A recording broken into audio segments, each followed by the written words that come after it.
the son of John Holmes, has ever had Stephen Jones on 4 times on his show? Who in the world is Mark Holmes? Will somebody please tell me? Right away, right here. And so before we start this video, I gotta get this mother humping thing out of the way.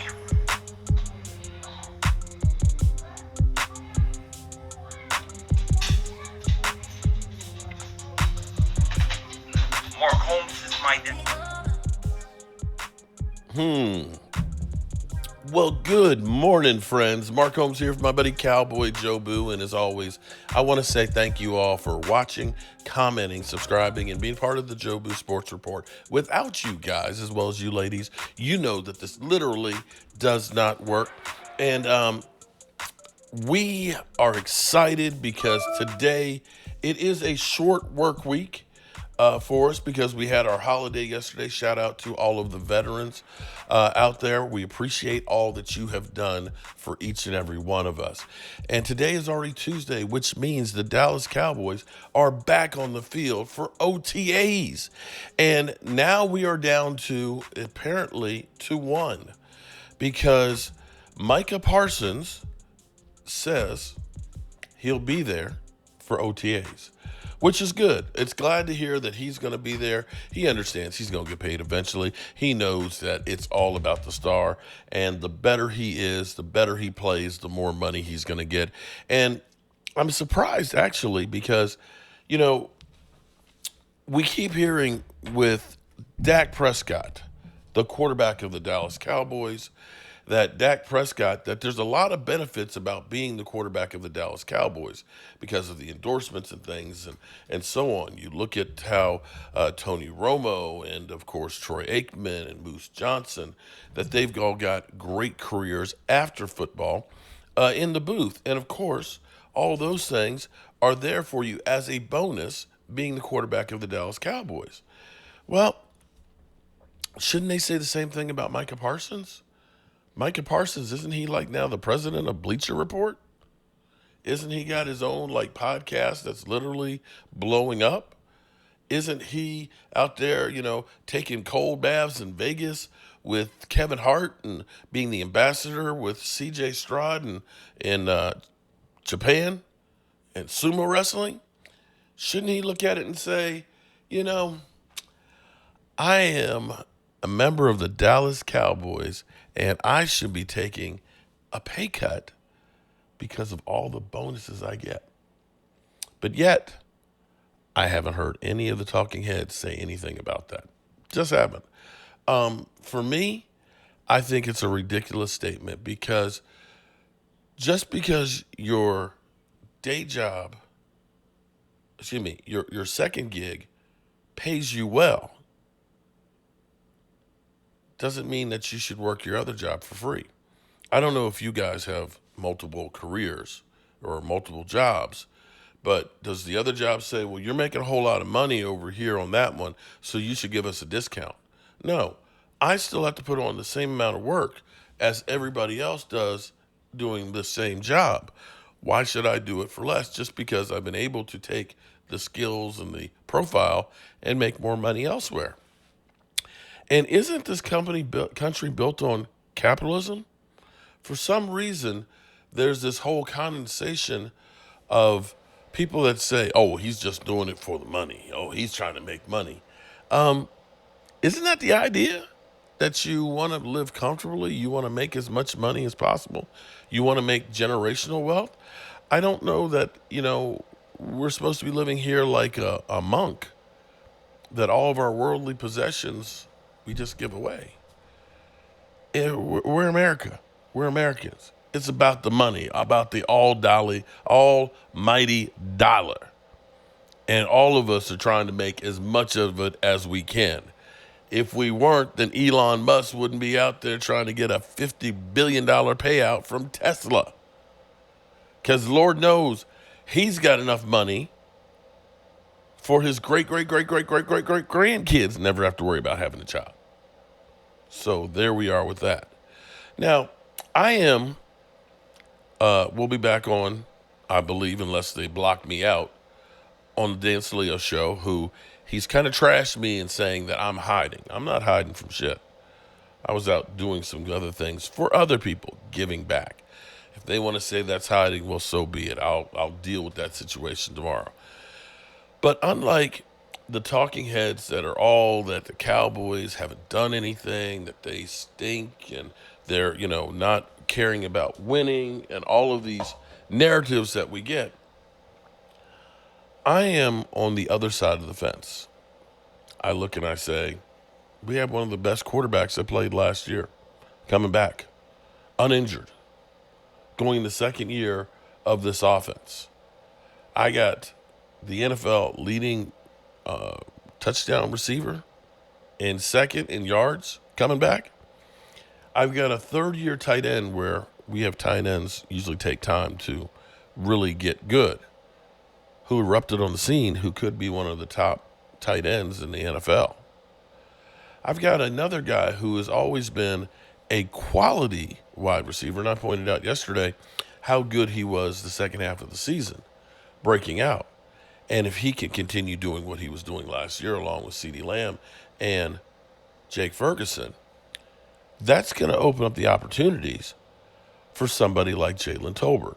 Jalen Tolbert, who Brandon Cooks, and I am on the sidelines of saying that maybe Brandon Cooks, that veteran who has been there for so long, is exactly what the wide receiving room needs. I don't know if you've noticed this or not, but to me it feels like Brandon Cooks, with the absence of CeeDee Lamb, has become kind of that wily veteran, that wise guy, that experienced guy, that calming influence. CeeDee Lamb is young. He's a young stud. He's incredible. He's got untapped potential, but he also has maturity issues that he needs to go through.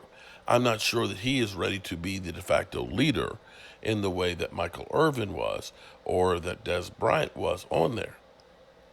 I hope that he becomes that.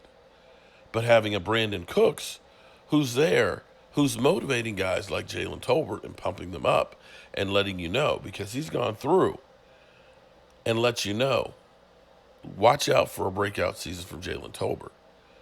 And if these things happen with a Mike McCarthy who has always done great things in the passing game, as evident from Dak Prescott being one of the leading interceptors the year before with a broken thumb, to being one of the least and leading the NFL in touchdown passes, where people looked and said, you don't have great receivers. Now you've got another year to put this together. And I believe that what you're going to see is, because of all the other weapons, that this is exactly what Mike McCarthy wants to have for his offense. He doesn't want necessarily a running back that I'm paying a bunch of money to, that I've got to feel like I got to run the football constantly. His Super Bowl winning team, they only rushed for 1,600 yards. And their leading running back only had 730 yards. Mike McCarthy likes to distribute the football around. He likes to have a home run hitter and a CD, but then he likes to have a lot of guys that are really good. And you got Brandon Cooks, who I think will be close to getting 1,000 yards. Call me crazy. We can revisit it at the end of the season. But I think you're going to see him reemerge himself. And then you have a young budding guy like Jalen Brooks or Jalen Tolbert that are fighting out for that third wide receiver spot. And you've got a really good tight end in Jake Ferguson who's developing into a playmaker. And a quarterback, be that what you guys may say about him, who is good at keeping his eyes down the field and getting the players that are open the football.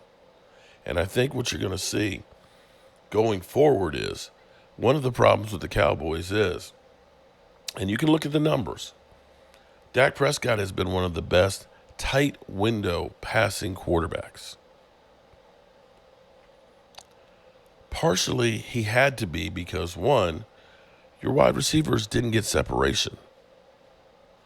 And so you had to get the ball into that tight window. And two, by play design. Kellen Moore, with all of his comeback routes and things like that, where your momentum is stopping, turning, and coming back in a different direction, catching the ball, and then turning around and having to go the other direction. This game plan is more having the guys get the ball in motion going downfield, which leads to more yards after catch, which leads to more bigger plays, which leads to your quarterback, 1, 2, 3, we're getting rid of it, and we're not getting sacked, which will help the offensive line. And so this is where I look at this and say, when the experts say, well, the Cowboys' offensive line is terrible, they're going to take a big step back. I don't think so. I think having Zeke Elliott and getting together with this group is all going to be beneficial. Now, of course, we got OTAs today. Later on, I'll be talking. I'm going to be actually leaving here. I've got a long drive because I've got to go do some work on a house. Got to fix some drywall and things. So I'm going to be on the road for quite a bit today. And then tomorrow, I'll be going to Harrisburg and getting close to Eagle territory and talking some smack up that way. But there may be major changes to the offseason for NFL players. And I think actually it might be the best plan that I've seen in a while. In the meantime, I want to go to one other piece of information here. We'll go back to CeeDee Lamb, the only one who is not currently on the roster and stuff, and hear what the big talking heads have to say. OTAs, he's awaiting a new deal, and Dallas has a couple people to pay at this point, including Micah Parsons. He's not at OTAs either. And, of course, Dak Prescott. He is there, but back to CeeDee. Dak Prescott was asked about Lamb's absence yesterday. Here's what he said.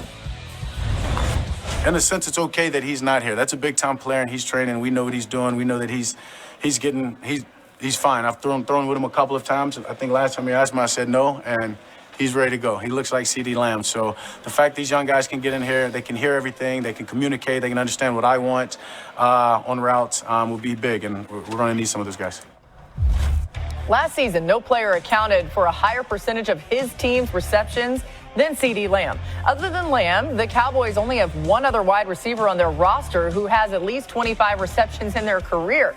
That player is Brandon Cooks, who will turn 31 years old in September. Todd Archer did tell us yesterday that Brandon Cooks looked really good. But, Mike, how do you see this playing out with CeeDee, Dak Prescott, Micah Parsons? They're all looking to get paid in Dallas.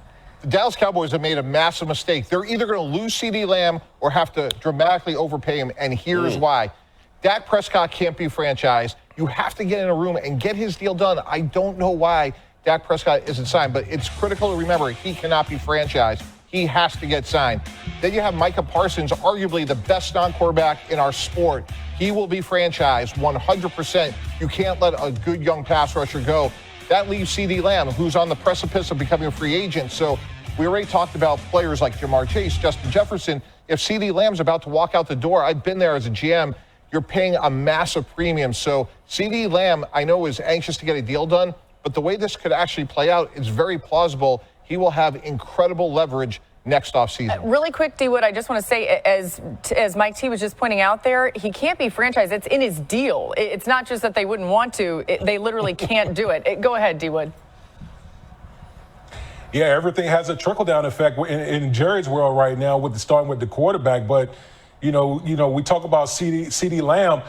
You know, what's funny here, Laura, is when the Dallas Cowboys actually woke up and said, man, maybe we need to start force-feeding this guy the ball, thing behind him. That's the thing here. He knows, like, I'm the man on this offense. Outside of Dak Prescott, I'm the man. So the Dallas Cowboys they're in the pickle right now. Yeah, what you guys have alluded to, the fact that they've let these things drag on to the point where their star players now have all this leverage and other deals are getting signed and the dollar price tags are only going up. To me, that's by far the worst mistake the Cowboys have made this offseason, much more so than not signing free agents. I know that's been frustrating for Cowboys fans. This, to me, is much more of an unforced error. You are good at drafting and developing players. This is the evidence. But I can understand that. I do not see a case for not getting a deal done by now with CeeDee Lamb. It makes no sense. He was on my first team. It doesn't make any sense unless it does that everybody's waiting for Justin Jefferson. You know, there were rumors that they were trying to trade Justin Jefferson at the draft, and maybe Justin Jefferson's not sure he's ready to work with a rookie quarterback and so on. And this is where the numbers have to work out. And, you know, you're CeeDee Lamb, you know you're going to get $18 million. What's the rush to get that big check right now? I can wait it out because it might be a couple $1 million more here or there. And in the reality, in the grand scheme of things, the NFL is printing money. Jerry Jones knows what the viability of the NFL. The NFL, of course, with gambling that's going through the roof, knowing that there's an 18-game schedule that looks like it's going to happen. Basically, when the NFL puts something out there, it's going to happen. It's just a matter of when, okay? There will be an 18-game season, which probably will end up being 2 bye weeks, which is like the addition of 2 more weeks of football, which is more revenue. That's about another 5% increase in revenue right there, along with now streaming becoming the new thing for the NFL. Salary cap's going to continue to go way up. It just is. The money issue is not the issue.